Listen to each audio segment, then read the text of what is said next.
Bonjour et bienvenue pour cette nouvelle vidéo de mon défi de 30 jours. Je m'appelle Roy Palas, je suis le croqueur de tête, auteur et rédacteur du blog Le Dessin.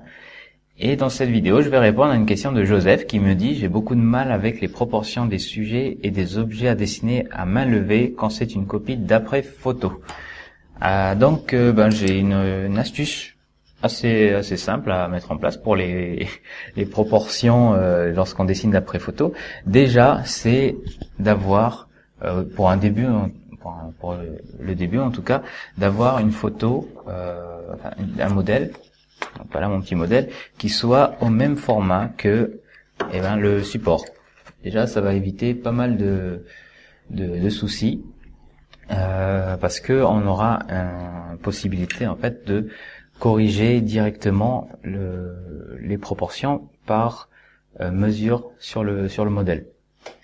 Alors que si on avait un format beaucoup plus grand, d'essayer de dessiner un modèle par exemple qui se fasse ce format-là sur un format A3, ce sera beaucoup plus difficile de corriger les proportions parce que il faudra agrandir chaque mesure qu'on va faire du modèle par rapport au format sur lequel on dessine. Donc il y a un calcul supplémentaire à faire, alors que là non, on a juste à reproduire la même mesure, et du coup c'est beaucoup plus évident de faire des dessins proportionnés comme ça. Ensuite, j'ai une deuxième astuce pour dessiner de manière proportionnée, c'est d'utiliser ce que j'appelle des contours angulaires. Donc c'est on va d'abord, ce qu'on va faire, c'est qu'on va regarder tous les contours qu'il y a, et on va simplifier en lignes. En fait, par exemple, que ce sera que des lignes droites. Par exemple, je vois la tête ici. Je vais faire une ligne comme ça. Ensuite, une autre là. Alors déjà, il n'est pas vraiment incliné dans le bon sens. Ensuite, une autre par ici. Parce que je vois qu'il y a le front qui est là. Après ici, ça rentre. Là. Et là, pareil, j'essaie de vérifier en même temps la taille. Bon, là, comme ça, visuellement, ça a l'air de le faire. Après, le montant qui est là. Le cou.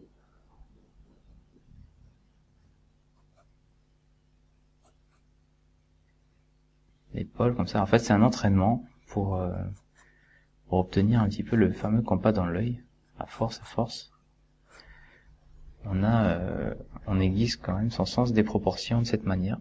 Alors, ensuite, le bras ici.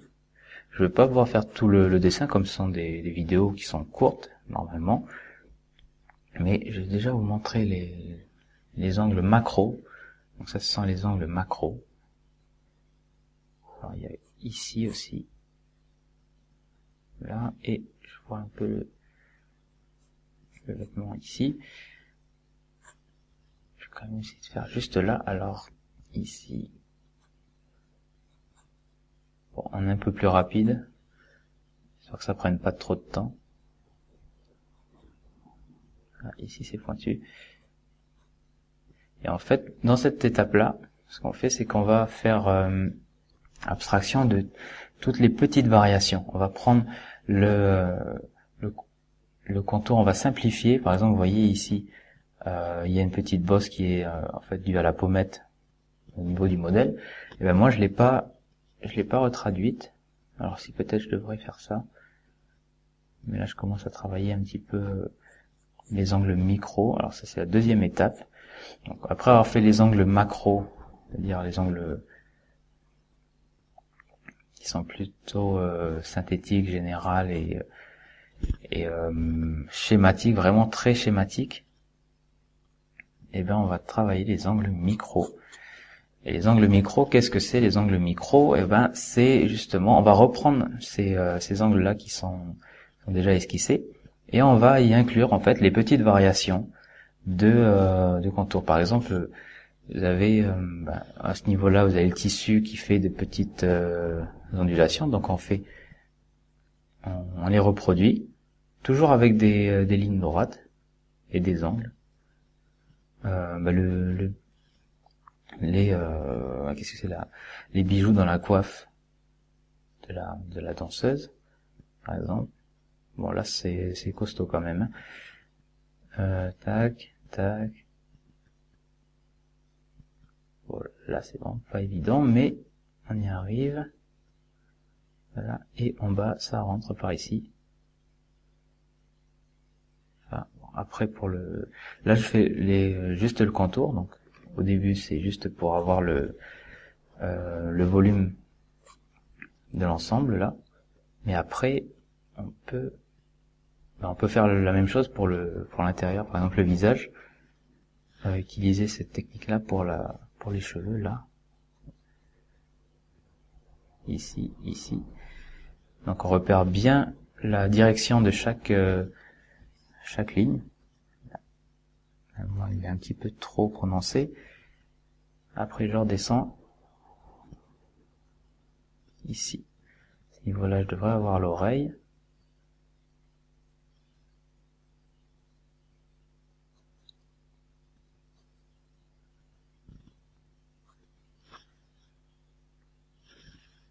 Voilà, en plus en regardant comme ça, je suis pas encore sûr que ce soit à la bonne taille par rapport au modèle, mais voilà, au moins je le vois directement. C'est plus simple. Voilà, de cette manière. Heureusement qu'il y a le format qui est équivalent. Ça rend les choses moins complexes. Donc après, ici et là. Donc alors moi j'en étais aux angles micro.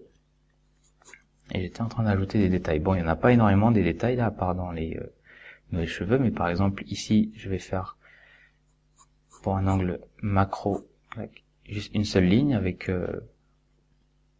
notre partie, alors c'est plus haut. On peut regarder en plus le bel espace négatif qui se trouve ici.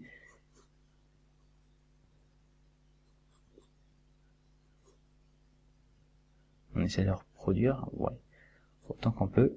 Et après, on utilise les angles micro là.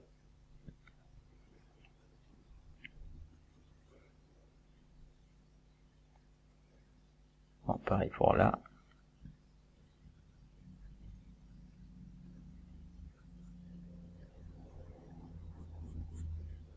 Et comme ça, pour moi, c'est la technique qui permet de faire le moins d'erreurs de proportion possible, parce que on est sans cesse en train de calculer. On est en pleine schématisation, et puis du coup tout est beaucoup plus clair. Et on peut aussi, si on veut encore éclaircir beaucoup rendre le modèle encore plus lisible, tracer les lignes sur le modèle avant de les tracer sur le dessin, tout bêtement.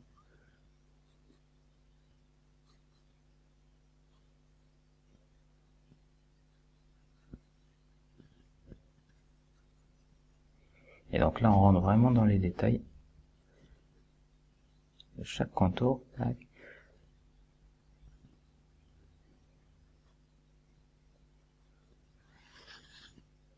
Donc ouais, ça devrait aller comme ça.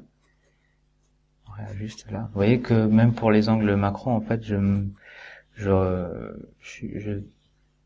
là où où j'avais tracé une droite, s'il y a besoin, je peux quand je retouche avec les angles micro, déborder un petit peu. Là, j'avais tracé une droite. Ensuite, j'ai tracé une petite ligne là, et puis qui débordait par rapport à la première ligne là, et une deuxième pour qui l'a fait revenir à ce niveau-là. Donc il y a une petite bosse qui s'est formée là, comme sur le modèle.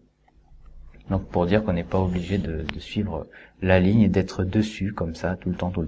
On peut sortir, re-rentrer, et voilà. Bon, je crois que je vais m'arrêter ici pour cette démonstration. Peut-être que j'aurais dû juste pour créer un petit peu de contexte.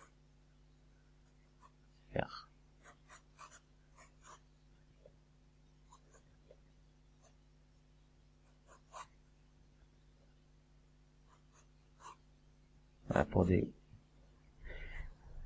pour les jambes. Beaucoup plus simple. Donc voilà pour cette astuce, Joseph. Oui, c'est ça, c'est Joseph. Bon, j'espère que ça t'a aidé. Et ben pareil pour vous, ceux qui regardez cette vidéo. Si vous avez aimé cette astuce des angles macro, des angles micro et du même format, et ben cliquez sur j'aime en dessous de la vidéo et partagez-la. Et si vous n'avez pas aimé, et ben cliquez sur je n'aime pas et ne la partagez pas. Ensuite, pour être averti de chaque nouvelle vidéo de mon défi de 30 jours, cliquez sur le petit logo en haut à droite, comme ça vous serez inscrit à ma chaîne et vous ne manquerez aucune des vidéos qui va sortir. Et vous les aurez toutes comme ça. Et donc voilà, merci de m'avoir regardé et écouté. Je vous dis de faire de beaux dessins. Et je vous souhaite de faire de beaux dessins. Et puis je vous dis à bientôt pour pour la prochaine question de mes lecteurs. Au revoir.